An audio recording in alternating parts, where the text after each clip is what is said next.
All right, good morning. So like I was explaining to the congregation, now we have a TV here next to me so we can, for you guys on the YouTube, we'll have the Bible verses and pictures up here. So that way it's been requested. There it is. So that's up for you guys, and that's up for you guys out on YouTube now. So now you can see exactly where we're going to be reading from, so you don't get lost when you're trying to find that tricky book in the Bible like Thessalonians or Haggai.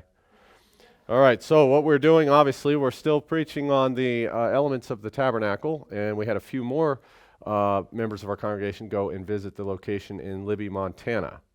So they see what we see now. You guys have seen this. You're familiar with this. Last week, of course, we did the table of showbread right there. And now this week we're doing the golden candlestick. So when we think of the golden candlestick, and here it is in the holy place, which is the inner court, the inner temple here. So there's the candlestick here, and you see there that would be north. That's where the candlestick sits, and then over here is the table of showbread, and of course we'd have the altar incense, golden altar incense in there as well. So when you think of candlesticks, don't think of it as burning candles like we think today in modern terms. It had lamps up on the top, so it was a lampstand. So here you see this is actually a better representation than what they had. They had lights on the top for the flame, but here you have 7 individual lamps on the top. So candlestick or lampstand, and most often in the scriptures you'll see a margin rendering of lampstand in it. So it had 7 lamps that burned oil to provide the light. We'll look at Exodus 25:31. And we'll see what exactly, and you'll see me looking back. This is the first day I've used it, so I'm just going to make sure everything's running smoothly. Exodus 25:31. We'll look at one of the commandments here. And thou shalt, as one of the directions, and thou shalt make a candlestick of pure gold. Of beaten work shall the candlestick be made. His shaft and his branches and his bowls, his knops, his flowers shall be of the same. Now notice the lack of exact measurements here. That's just like the brazen laver. There are no exact measurements. So they said so in the tour as well, that they weren't exactly sure the size of the candlestick, but they knew it was made of 1 talent of gold. We know that. And it was pure gold, so no wood was used at all. Just like we saw with the brazen laver, it was solid brass, so this is solid gold. And it was beaten work, so it was made from 1 piece. Okay, so that's fairly important. We'll go to Exodus 25. We'll look at 36 now. Their knops and their branches shall be of the same, and it shall be 1 beaten work of pure gold. Verse 38. And the tongs thereof and the snuff dishes thereof shall be of pure gold, and of talent, and of pure gold shall he make it. All these vessels shall thou look, of a talent of pure gold shall he make it with all these vessels, and look that thou make them after their pattern. All right, sorry about that. I had to grab some books I had forgotten. It's a problem with doing recordings. It's a good thing we're not live. So 38 and 40 again. And the tongs thereof shall be the snuff dishes thereof, and be of pure gold. Of a talent of pure gold shall he make it with all these vessels, and look that thou make them after the pattern which was showed thee in the mount. So there it is again. The 1 piece of gold is repeated and in these several verses. And of course we can see obviously there's a concept of oneness here. Okay, so it's going to be a concept of oneness when we get along. Now we read in Exodus 25 verses 31 through 37. If you read through these, you'll see that it had 1 shaft or root, which has several branches coming out of it, and in this case 3. Of course, the 3 branches from each side, and that is of course indicative of Christ, the 1 root, the righteous branch, and from him come the followers of the word. Okay, so that's, and you guys, when you went to the tabernacle, they explained it that way as well. So you've got the 1 rod, and then from it 3 on each side, 6 branches. Okay, now followers of his word, and we can actually look that up where they got the idea from. John 15 verse 5. I'll turn there pretty quickly. John 15:5 reads, I am the vine, ye are the branches. He that abideth in me, and I in him, the same bringeth forth much fruit, for without me ye can do nothing. Now keep that in mind as we move along this morning. So yes, when it was explained to us, the symbolism behind the candlestick, it was that the one in the middle is the shaft, the branch, from it comes the followers of Christ, 6. Okay, and he is the vine or the branch. And we see that, and of course that points to Christ in the Davidic line of the righteous root of Jesse. Right? Okay, you guys know this stuff. Now, there are 7 branches in total, which should bring to mind the 7 churches of Revelation. If you go to Revelation 1, verse 12 through 20.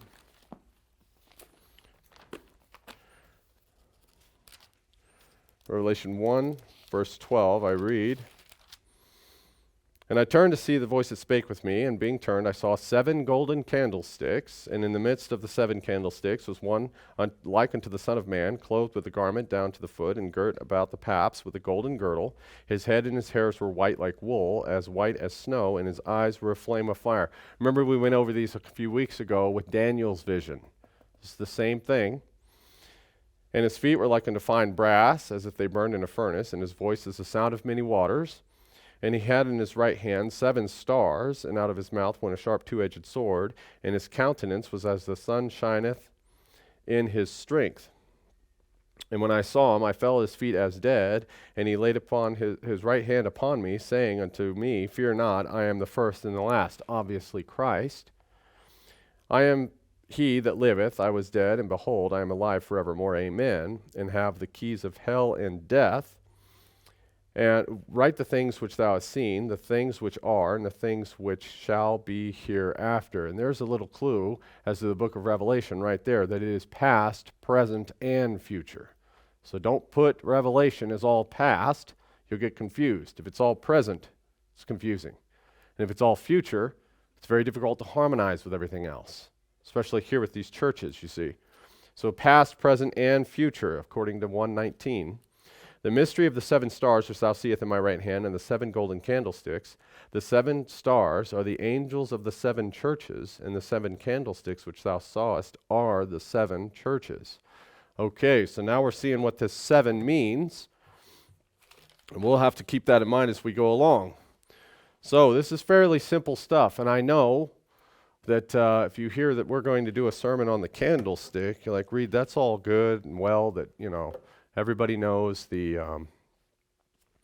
light is God's word, and it's to light our paths and all this. And I was explaining this to one of the congregants that visited me this week, that this seems to be a very, very elementary concept. You know, that the lamp is the light, and the light is the word, and the light is supposed to go out into the world. But with the pictures we saw of the tabernacle, we're going to have a problem then. Because if it stays the same, then it's not pointing to a shadow or type of anything else. Okay? So if it is the shadow or of type of things to come, we'll have to investigate that. But the candlestick is God's word symbolized by the lamps. Okay? This is very easy. You guys know this. Very quickly, I'll turn to Psalm 119, 105. I read, Thy word is a lamp unto my feet and a light unto my path. Okay, easy enough. Now, go to Matthew 5, verse 14 and 16. We'll see something else. I know, we'll get there. You guys just hang in there. Matthew 5.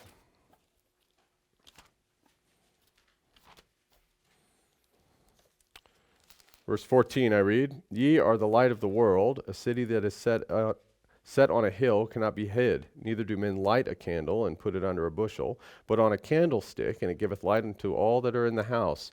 Let your light so shine before men that they may see the good works and glorify your Father which is in heaven. So there, that is the symbolism of the candlestick.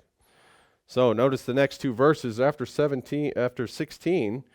Think not that I have come to destroy the law or the prophets. I have not come to destroy, but to fulfill. Famous verses. Verse 18, for verily I say unto you, till heaven and earth pass, not one jot or one tittle shall in no wise pass from the law till all be fulfilled.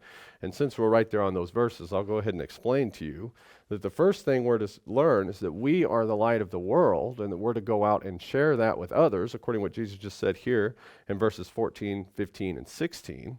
But then the next thing Jesus talks about is how the law is still valid. So wouldn't you think that the thing we're supposed to go out and share with people is the validity of the law, which Jesus immediately followed up after he told us what our duty is.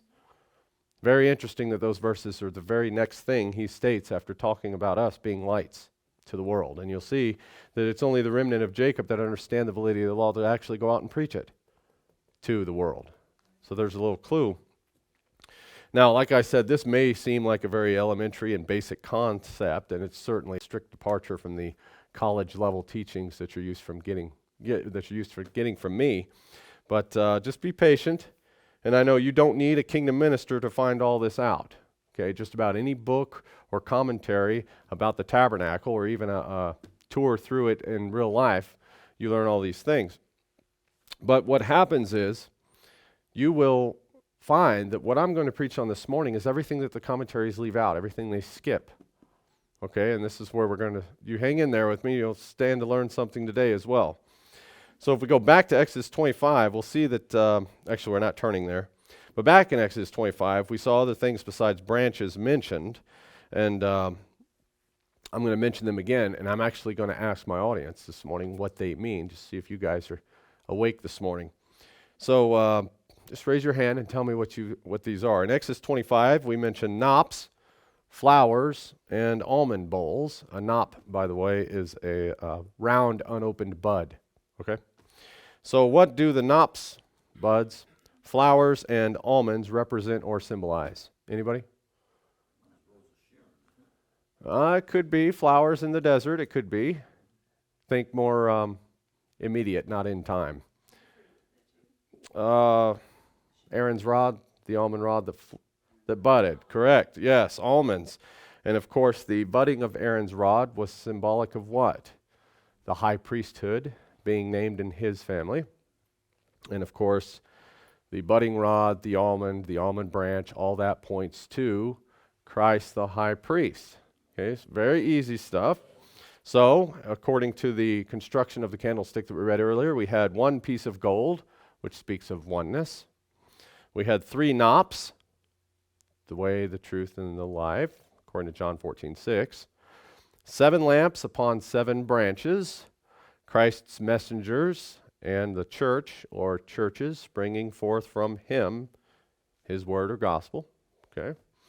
And in each of the 6 branches, there were 3 knops, there were 3 flowers, and there were 3 bowls in each of the 3, okay, which makes 9 total. If you go to Galatians 5:22 through 24,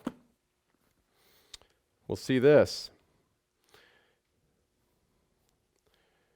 5:22, but the fruit of the Spirit is joy, peace, long-suffering, gentleness, goodness, faith, meekness, temperance. And against such things there are no law. I'm sorry, I must have skipped one. Love, joy, peace. 9 total, just like we had 9 in the candlestick. So see, I'm going to start departing from what the tour guide explained to us, because in my mind, if that candlestick is indeed Christ, then we've got the one Christ and then 6 of something else coming out. But it can't be 7 churches because we only have 6 if Christ is the root. It can't be all Jesus because we've got 7 Jesuses. You see, and this is where the inconsistency starts to fall, because you could say, well, there's 7, so there's 7 churches, just like we said. But if Christ is the one root, then we only have 6 churches at all times. You see? So that's where we're headed this way. But there are 9, and these 9 qualities are 9 fruits of the Spirit. And of course, another 9, if you go to, which we won't today, 1 Corinthians 12, 1 through 12, reads 9 gifts of the Spirit, which are what? Wisdom, knowledge, faith, healing, miracles, prophecy, the discernment of spirits, tongues and the interpretation of tongues. There's 9 more, which are not inherent qualities of Christ, are they? Inherent qualities given to somebody else. Okay? So like the tour guy said, he tried to also show us that there's the number 66. Did he do that with you guys? With the knops and the bulls, and there's a mathematical equation somewhere in there that ends up being 66 to all the symbolism in the candlestick. 66 books. You could go on to say that the number 6 is symbolic of man, sixth day and all that. So 66 books in the candlestick. Candlestick represents the Bible is the light goes out to the world. Okay? Sunday school stuff, we know. But it's there, so I'm not going to say it's not. And of course, we have the 66 books, yet one Bible. So there's that oneness again, if you want to bring it all the way around. And of course, the Word of God is light. Okay, so tour guide, everything that we read about in the little commentaries and all is correct. Back to Exodus. This time we're going to go to Exodus 30. 7 and 8. Exodus 30. Verse 7, and Aaron shall burn thereon sweet incense every morning when he dresses the lamps, and shall burn incense upon it. And when Aaron lighteth the lamps at even, he shall burn incense upon it, a perpetual incense before the Lord through your generations. So this is something Aaron is doing with the altar, the golden altar of incense, but notice it mentions he's dressing the lamps at the same time he's in the room. Okay, so this is the mention of what Aaron's to do. So part of the ministry of Aaron, or the high priests, concerning the lamps was to, 1, trim the wicks, and 2, supply oil to it for the morning and evening burns. Okay, and here's a picture of the lamp. Okay, like you guys see before. So he would add oil here continually so that it keeps burning, and of course here's the flame, and he would trim the wick to it. And you understand how this works, like the old hurricane lamps. You guys know what I'm talking about. Okay, so I'm going to read from this book, The Tabernacle of Israel by James Strong. A good word study, a good book study on the tabernacle, if he could just step away from the Jewish traditions. Unfortunately, James Strong never found out we were Israel either, or he knew and just never said it. But it's easier for me to read this out of this book. So finally, we come to the lamp themselves, which of course were a type of universally, which were prevalent in the East. So he's talking about these lamps right there. And this is the picture I'm looking at as I'm reading this. Okay. So flat, round, or oval dish, usually of terracotta, but here in the tabernacle is made of gold, with a handle like that of a cup and a blunt end. There's a hole for the wick at the pointed end, while in the depression between a central hole for pouring in the oil. In the present case, we assume that they were deepened in a cylindrical form at the base in order to fit into the lamp holders at the top of the candle, so it would not easily fall off. You see here, would fit into that socket at the top of the candle, okay, so it wouldn't fall off. And the wick is made of threads of linen, and from the cast-off garments, it is traditionally said that the oil was from hand-crushed or cold-strained olives. All right. The lamps were lighted at the time of the evening sacrifice and extinguished, filled, and trimmed at the time of the morning sacrifice. The utensils mentioned, remember we said the tongs and the snuffers and all that? The utensils mentioned in the last name service, being those already referred to as he made out of the same gold as the candlestick itself. They were shovels, i.e. Pans to carry the coals in. Snuff dish being the same word for the fire pans. And vessels used to bring live coals from the great altar, and tongs, which were tweezers for pulling up the wick and holding the coal while blowing it to the wick to light the lamp. These utensils were carried by the officiating priest of the court, where the tongs would be cleansed and the coal pan refilled for further use. So see, he goes into what the exact tools were and what they were used for. So he had the tongs and everything we read that was gold that helped the priest. And then, of course, did the lamps burn continually? Now, that is actually something that scholars argue about, whether it was an all-day, everyday burn, or was it just lit in the morning and then put out, or was it lit in the evening and burned all night long? So the Bible isn't too clear on that, because there do seem to be things that would say it one way and then say it the other. And the best way to do that is from another book I have here, The Tabernacle. I'll read you this real quick. So he said, did the lamps burn always? It's difficult to understand from the various passages bearing on the subject whether the lamps burned both day and night or only during the night. Some passages apparently favoring the one view and some the other. Thus, to cause the lamp to burn always, from Exodus 27, and command the children of Israel that they should bring unto thee pure olive oil beaten for the light, to cause the lamp to burn continually. Leviticus 24, see? These passages seem to teach that the lamps both burn both day and night. If they do not teach that, the meaning must be that continual and always signify at regular intervals, as in the case of some ordinances and offerings which are called perpetual, though occurring only at intervals, and we know that as well. The other view is that they seem to burn only during the night, and that seems to be supported by Aaron and his son shall order it from morning to evening, Exodus 27, and Aaron shall burn thereon sweet incense every morning when he dresses the lamps, which is what we just read. So see, they're saying, well, it could be just a morning and evening burn instead of an all day, every day.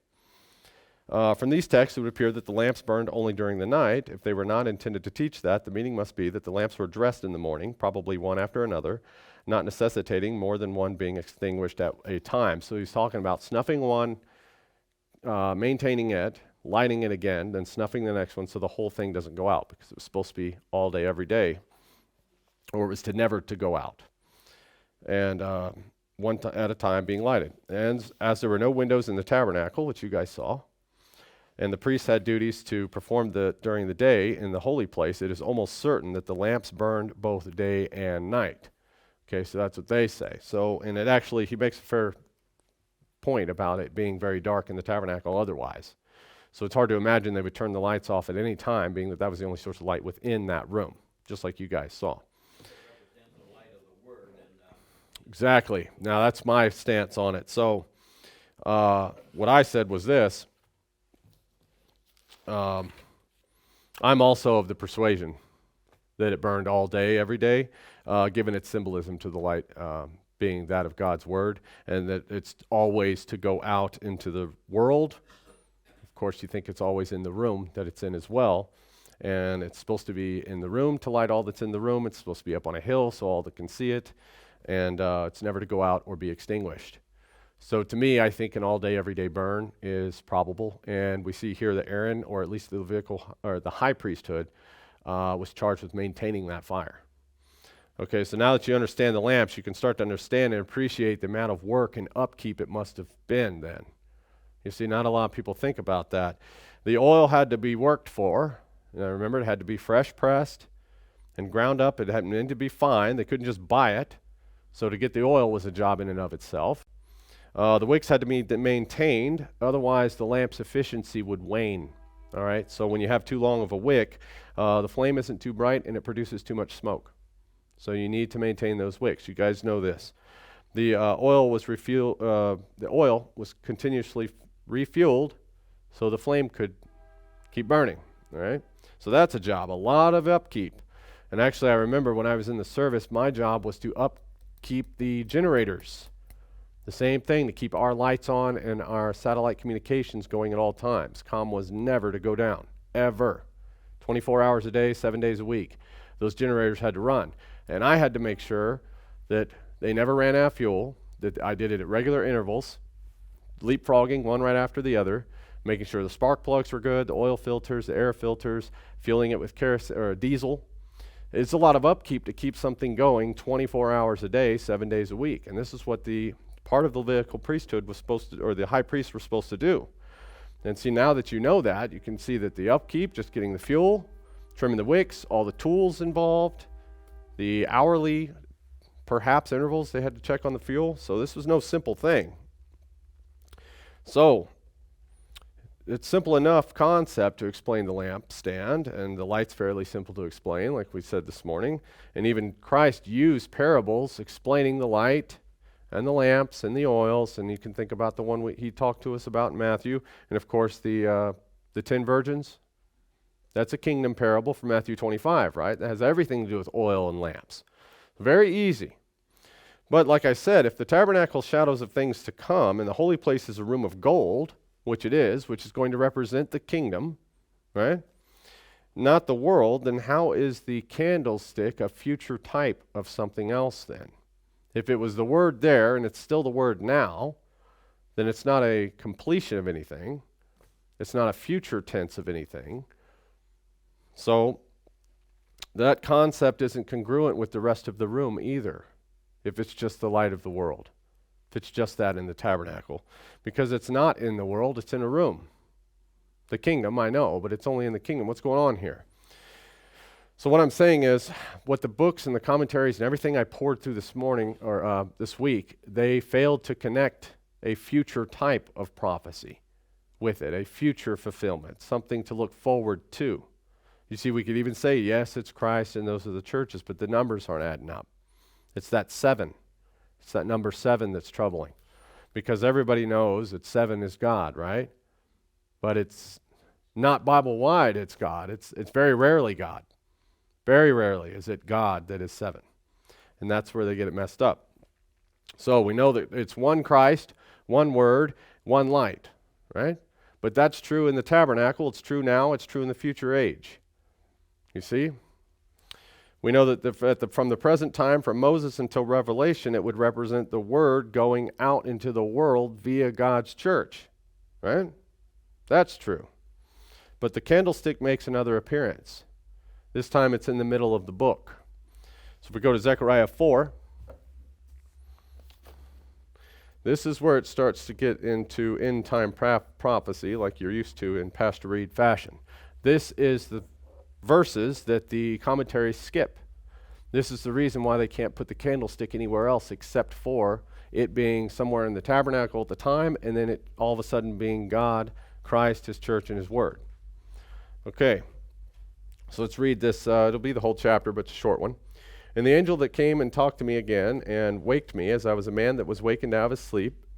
And he said unto me, What seest thou? And I said, I have looked, and behold, a candlestick of all gold, with a bowl on top of it, and his 7 lamps thereon, and the 7 pipes to the 7 lamps, which are upon the top thereof, and 2 olive trees by it, one upon the right side of the bowl, and one upon the left side thereof. So I answered and spake to the angel that talked with me, saying, What are these, my Lord? Then the angels that talked with me answered and said unto me, Knowest thou not what these be? And I said, No, my Lord. And then he answered and spake unto me, saying, This is the word of the Lord unto Zerubbabel, saying, Not by might nor by power, but by my spirit, saith the Lord of hosts. Who art thou, O great mountain, before Zerubbabel? Thou shalt become a plain, and he shall bring forth the headstone thereof, with shoutings, crying, Grace, grace unto it. Moreover, the word of the Lord came unto me, saying, The hands of Zerubbabel have laid the foundation of this house. His hand shall also finish it, and thou shalt know that the Lord of hosts hath sent me unto you. For who hath despised the day of small things? For they shall rejoice, and shall see the plummet in the hand of Zerubbabel. With those 7, they are the eyes of the Lord, which run to and fro through the whole earth. Then answered I, and said unto him, What are these 2 olive trees upon the right side of the candlestick, and upon the left side thereof? And answered again, and said unto him, What be these 2 olive branches, which through the 2 golden pipes empty the golden oil out of themselves? And he answered me, and said, Knowest thou not what these be? And I said, No, my Lord. Then he said, These are the 2 anointed ones, that stand by the Lord of the whole earth. So that explains what Zechariah saw. Did he explain it to you, the angel? Here's the vision of what Zechariah saw. So he's got the candlestick, of course, which is what we've been talking about. But there are 3 differences. 1, on top, there's a bowl or a vessel for oil. 2, it has 7 pipes or tubes that run from the vessel to each lamp. And the 2 olive trees on each side. That's different from the Mosaic candlestick, right? And then he asked, What are these things? And he starts talking about Zerubbabel. And apparently that's the answer. And that explained it well enough to Zechariah. But notice the in verse 1, 2, and 3, the angel and 2 olive trees by it, and verse 3, or 2, and said unto me, What seest thou? And I have looked, and behold, a candlestick of all gold, with a bowl on top of it, and 7 lamps thereon, and 7 pipes to the 7 lamps, which are upon the top thereof, and 2 olive trees by it, one on the right and one on the left. So, verse 4, So I answered and spake to the angel, and talked with me, and said, What are these, my Lord? Then the angel that talked with me answered and said unto me, Knowest thou not what these be? And I said, No, my Lord. So in verse 2 and 3, he's seeing what we're seeing here. And then he asked the angel what this means, and the angel's like, you don't know what you're looking at? And he's like, no, I don't. Then the angel gives the answer. So the candlestick itself is an obvious representation of the tabernacle candlestick that we've been talking about this morning. Now, Zechariah, an Israelite prophet of God, would have spotted this immediately and understood that. So the question he's asking is not about this candlestick. It's about these three different things he sees now. Apparently talking about Zerubbabel answered his question about the candlestick. So it's unlikely that he didn't know what the candlestick was or what it meant. So he must have been asking about the explanation of the new things. Okay, so the bowl, the pipes, and the two olive trees. So here's the answer. This is the answer to Zechariah's question about these new things that he's seeing. Then he answered and spake unto me, saying, This is the word of the Lord unto Zerubbabel, saying, Not by might, nor by power, but by my spirit, saith the Lord of hosts. So this is a word of encouragement to a man named Zerubbabel. That's what verse 6 is. And who is Zerubbabel? He's the grandson of Jeconiah. Okay, he was dethroned. Jeconiah was king of Judah, dethroned by Nebuchadnezzar during the Babylonian invasion. That would have been about 597 BC. Okay, so this is the grandson. So he would have been a duke or prince of Judah then, Zerubbabel. Zerubbabel, or the penultimate king, if Judah was allowed to have kings in his time. Zerubbabel returned from the Babylonian captivity and laid the foundation for the new temple. That would be the second temple that was to be built in Jerusalem. Okay, and if you want to read about that, you can read Ezra and Nehemiah. Actually, we were talking about that this morning in today's Bible study, Martha. So these are the remnant of Judah that came down and started building the wall, Nehemiah, and the temple. Zerubbabel was responsible for kicking the whole thing off by laying a foundation. And here in verse 6 is an encouragement for him to keep up the good work, okay, to explain the candlestick. Now, you know, if you read Ezra 2, that the building of the temple, and of course the building of the wall in Nehemiah as well, it came with its fair share of problems. Mostly it was opposition from others who didn't want to see it built, okay, and a lot of difficulties. Remember, the workers had to hold a sword in one hand and work with the other, just in case they were attacked on the job. So Zechariah is being told to encourage Zerubbabel to continue in the work despite all of that. And notice that it's the Spirit of the Lord of hosts that will assist in the work he's to do. Verse 7, What art thou, O great mountain, before Zerubbabel? Thou shalt become a plain, and he shall bring forth the headstone thereof, with shoutings, crying, Grace, grace unto it. So great mountain represents here those who work against any progress in the building effort, an enemy. It could be a great number of enemies or an enemy nation because of the mountain here in prophecy, correct? So, this would be indicative, the mountain word there, indicative of an enemy. That would be any people, many people, a nation or entity, okay? And with God's power, it says, that will be leveled into a plain. Okay, so now it's coming together. So think about modern construction then. Any mountain or hill or obstacle that would be a naturally occurring obstacle is first has to be leveled and graded, and then aggregate and the stone foundations put on it, the footers and all that, right? So this is what God's talking about. Who art thou, O great mountain, before Zerubbabel? So who is this enemy or obstacle in the way of Zerubbabel's work? It shall become a plain, or it will be gotten rid of. And so the opposition to the temple here, represented by a mountain, will be done away with by the power of God. And then bringing the headstone forth is indicative of the building being finished or completed. That word headstone can mean capstone. So it's going to be done. Okay, so this is the work of God. And then notice the celebration that occurs when the temple's completed. All right? Verse 8 and 9, remember, we're still in the angel's answer to Zechariah's question about the candlestick. Moreover, the word of the Lord came unto me, saying, The hands of Zerubbabel have laid the foundation of this house. His hands shall also finish it, and thou shalt know that the Lord of hosts has sent me unto you. Because the temple will be completed or built and completed by God and his servant, Zerubbabel, all will know that it is God's work, indeed, and that the men he uses are sent by him to do that work. Okay? In this case, build the temple. Verse 10, for who has despised the day of small things, and they shall rejoice, and shall see the plummet in the hand of Zerubbabel. With those 7, they are the eyes of the Lord, which run to and fro through the whole earth. So, despised small things. If you think back to Ezra and Nehemiah, you'll find that there was great trouble in rebuilding the wall and the temple, just like we said. And the people of the day, in Ezra and Nehemiah's day, and here in Zerubbabel's, apparently was causing so much trouble, they despised even the small things. And there's a twofold meaning in that word there. But if you think back to when Zerubbabel was trying to build it, there were people that campaigned night and day against the building of that temple. All day, every day. It was their whole job to make it hard on Zerubbabel. And then, of course, there were people that were seeing things done that were small, that wanted the temple to go up, but they were despising them because all they saw was small things. You see? Small things. So it's twofold there. Okay.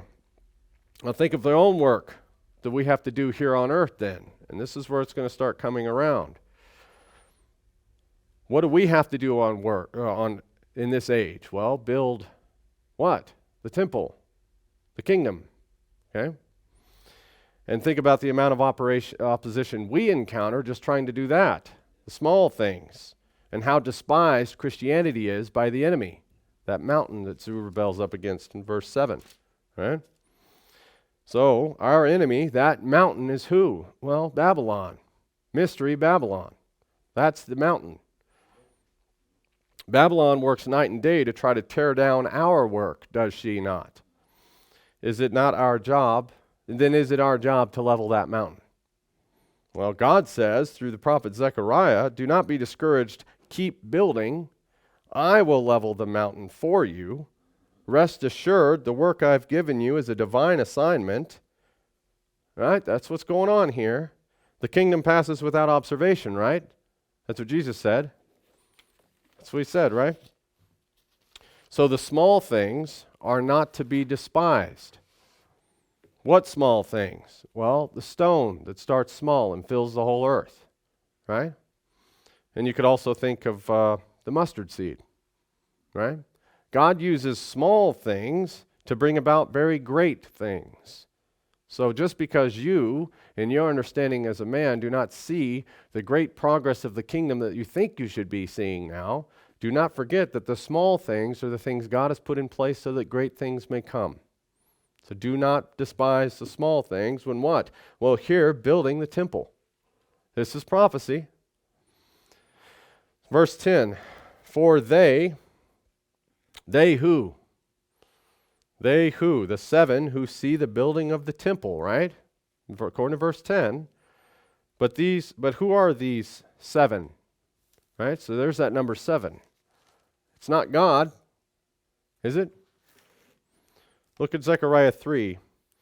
So here we have a high priest named Joshua.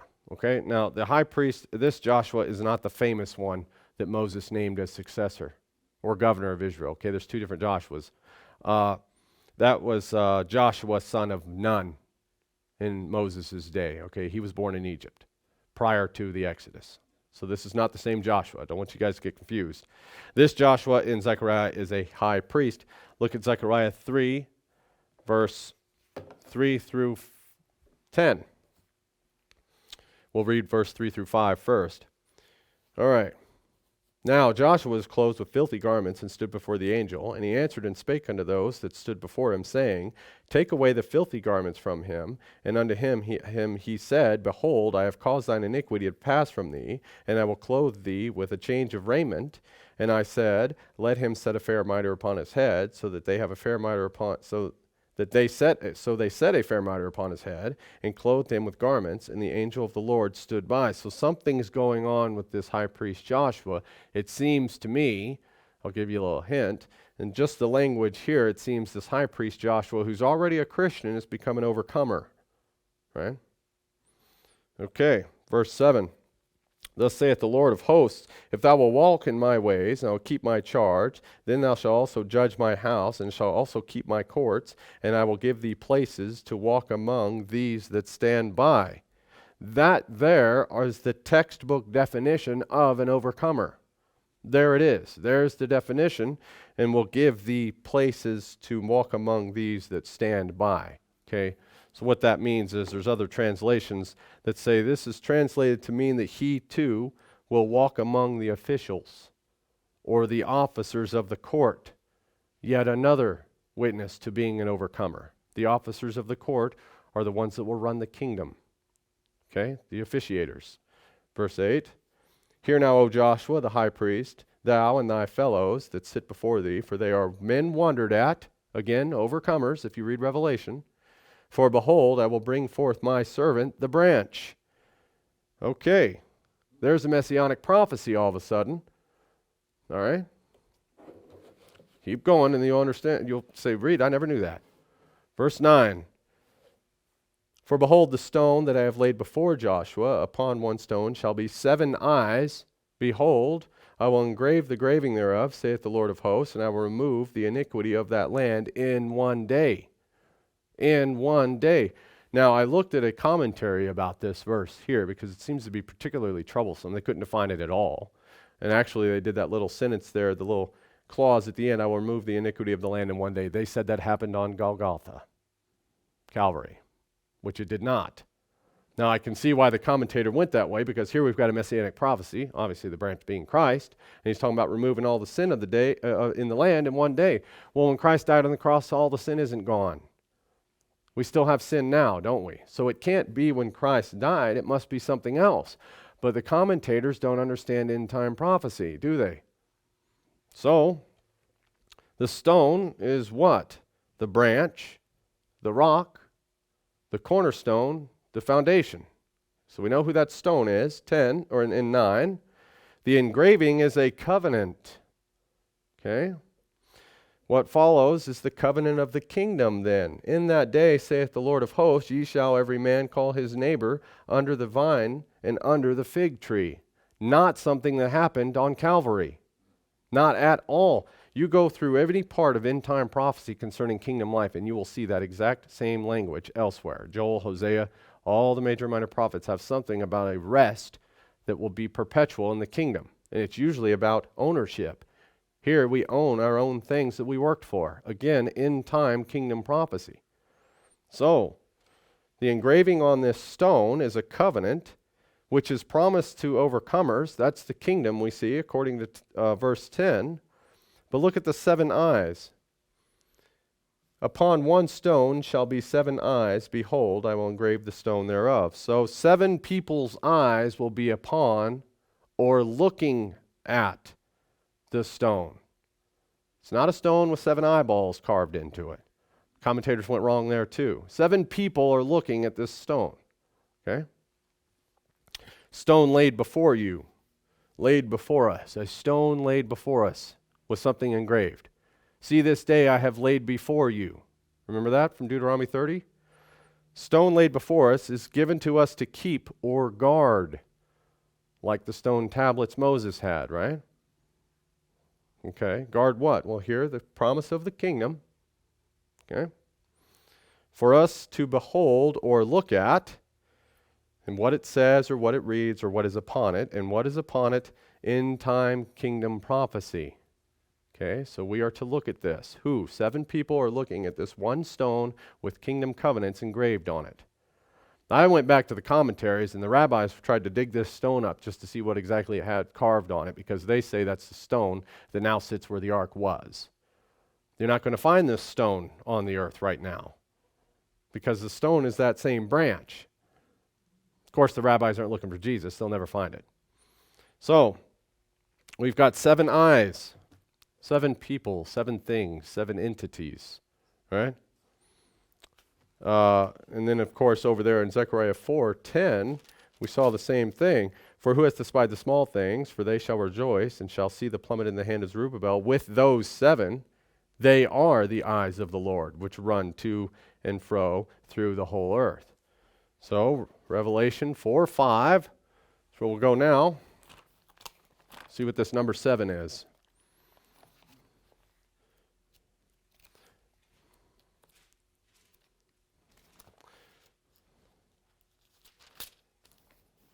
Revelation 4:5.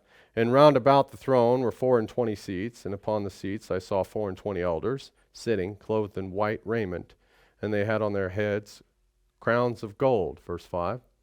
And out of the throne proceeded lightnings and thunderings and voices, and there were 7 lamps of fire burning before the throne, which are the 7 spirits of God. 7 spirits of God. So we've got 7 lamps, 7 pipes, a candlestick with 7 branches, and 7 eyes in Zechariah 3 and 4. You guys are very confused. Very, very confused, especially if you've read commentaries your whole life and believe them. So don't worry. It's very simple. All these 7s have one thing in common. They all represent instruments in God's hand. Okay? So there's the code cracked. Now, they represent Israelite overcomers who are to be seen working for God as ever-burning lamps. Okay? Giving light. 7 churches spreading the word. 7 Israelite churches spreading the word. It's not 7 gods. It's not 7 Jesuses. It's not. He used 7 days, right? 7 things in God's hand. Think of those stars. It's prophecy. Don't take the numbers literally. 24 elders. Well, that's a multiple of 12, isn't it? So more than one tribe of Israel now. We've got multiple people throughout the tribes in the kingdom, obviously. Okay, 7 eyes represents those who, according to Zechariah 3, are to be walking in his ways, keeping his commandments, and keeping his courts and judging within them. Those are those 7, right? The 7 are the overcomers who are doing God's work both in the kingdom now and the one to come. There's where the commentaries messed it up. The ones in the kingdom now and the ones in the kingdom to come. What are the overcomers' job in the kingdom to come? Well, think of the candlestick in the tabernacle. It too is giving light. To who? What else is in that picture? The table of showbread, the 12 tribes in the kingdom. So we still have a job to do even though we're overcomers. And what? Guide the way to the rest of Israel who's to be coming into the kingdom as overcomers. And then eventually the rest of the world. Right? It's not God that's 7. It's always the instruments, the things he uses. Okay? So, now you won't find this, like I said, in the books, in the commentaries. You won't. So it took me all week to write this.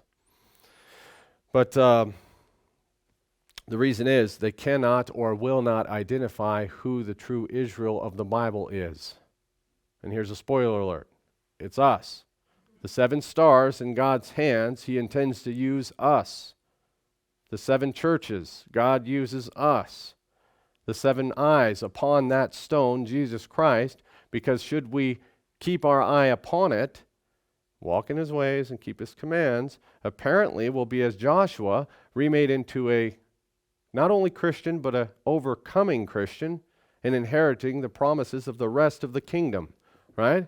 All right there in Zechariah 3. It's a little composite of the job description of the overcomers who happen to be represented in the number 7 Bible-wide. Okay? Now, back to Zechariah 4. Let's look at Zechariah 4:10, which I've already read. So, for who has despised the small things and shall see the plummet in the hand of Zerubbabel with those 7, and they are the eyes of the Lord which run to and fro from the whole earth. So we haven't figured this one out yet. Plummet. Okay, you guys know what a plummet is? Plumb bob. Right here. Here's plumb bob. Oh, I got my safety on it. All right, safety's off. Here's plumb bob. Plummet. Okay, and you guys know what this is for, right? Okay, it's got a little point. It inscribes on the dirt where it is plumb or perpendicular, straight up, right? So here's this. This is a level, okay? Just while I'm up here, if you see somebody doing this and you ask them if it's level, you're wrong. This is plumb, up and down. This is level. Okay, now I know modern levels still tell you it's plumb, which is why the confusion comes up. But anyway, the plummet, used for building and construction, right? And this, what's Zerubbabel doing? Building the temple. So he's got a plummet. Now, the plummet actually, when you looked at the word in the Greek here, just to make sure it was exactly a plumb bob, which it is. It actually comes from the Greek lapidem stanium. Lapidem stanium. This is fairly interesting. Lapidem, obviously, in the Greek and Latin is stone. Lapis. Okay.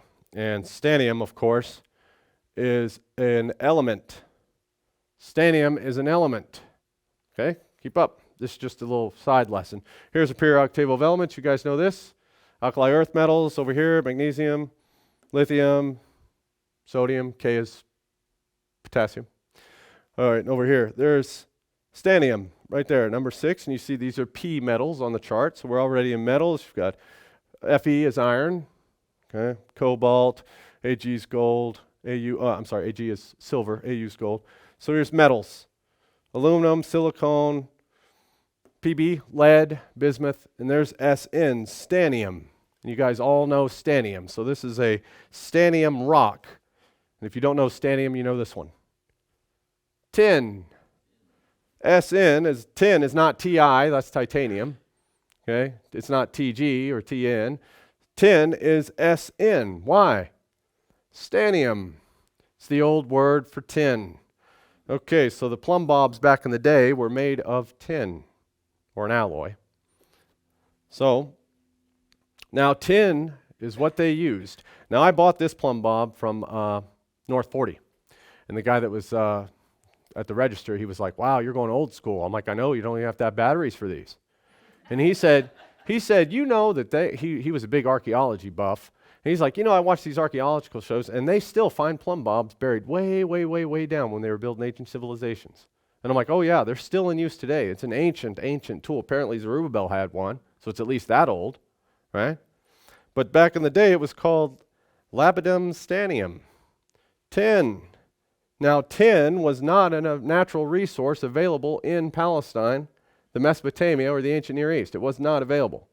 Turns out it was imported from Britain and Spain by seafaring peoples, merchants known as the Phoenicians. Interesting that Zerubbabel's got a piece of tin in his hand. Okay.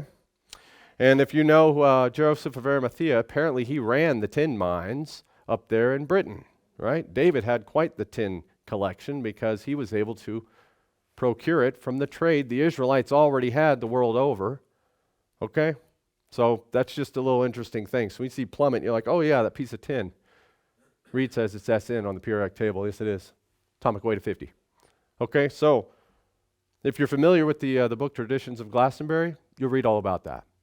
The tin mines in Britain. And apparently tin somehow made its way into the hand of Zerubbabel as he's building. Anyway, so the people will rejoice when they see the plummet in Zerubbabel's hand.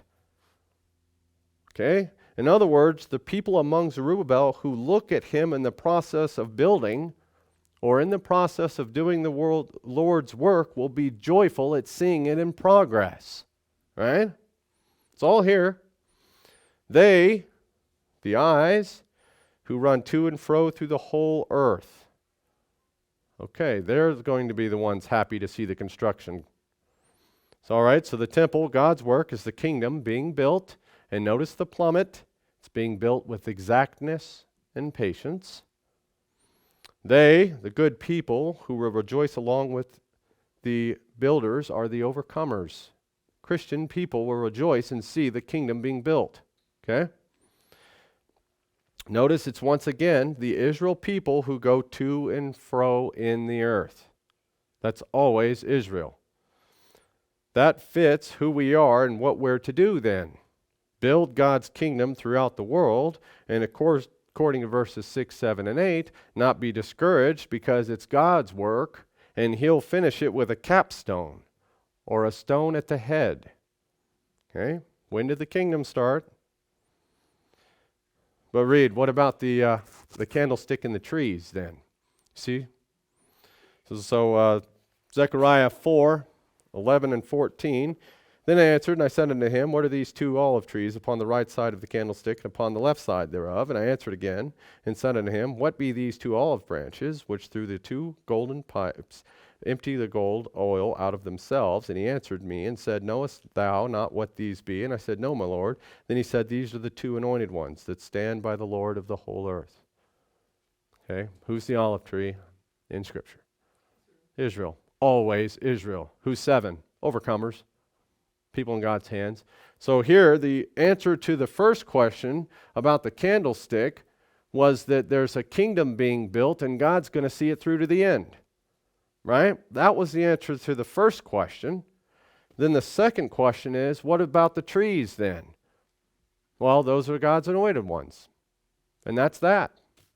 The next thing that you read about in Zechariah is a very strange story about a flying scroll. So this is the end of it.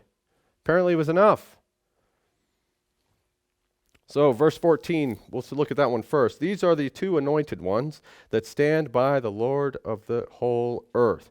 And you see that word anointed could have been rendered the two oily ones, the two sons of oil. Okay? So in Zechariah we have two people. We have Zerubbabel, governor of Judah, and Joshua, the high priest. All right? These are both anointed offices, are they not? Priest and king. Okay? Stay with me. You guys are seeing it now, aren't you? Well, you and me, Israel, we are kings and priests. The olive tree is Israel, always is. The oil which we provide to the lamps in order to burn comes from God who is within us. Now, we don't manually fill the lamps, do we? It's now in us. It comes from us. To provide light to who? God's churches, His instruments who bring the light out. We support that, don't we? Kings and priests. Think of the tabernacle again. The lampstand is in the kingdom, shining upon the 12 cakes. The incense, it shines upon the altar of incense, which is the Holy Spirit going up and out. Intercessory prayer. All these things happen then, all these things happen now, all these things will happen in the kingdom. The reason why people can't figure it out that it happens in the kingdom is because they're trying to put it up in heaven somewhere. There will be a lot of work for the overcomers to do in the kingdom age. One, be that light with the Holy Spirit in us. To who? Well, apparently the 12 cakes first, just as Paul was talking about in Romans 11, and then the outer temple, the outer courts. Okay? All right. Zechariah's vision shows us a completion, not a new thing. Okay? It's the completion, the headstone, the kingdom age. It's all there now. You see it all. All the symbolism is hidden right there. It is fairly well hidden too. All right. So the servants of God, the anointed priests and kings, now supply light to the lamps with oil that comes from within us, which is what? The new covenant written on our hearts. That's what we're supposed to be walking and talking about. That's the oil going out. To who? People that preach the word. God's churches, the instruments in His hand. All right? So that we may show others the way. The two trees stand before God in order to get orders from Him and to minister to Him and for Him. Right? It's before God. That's us, Israel.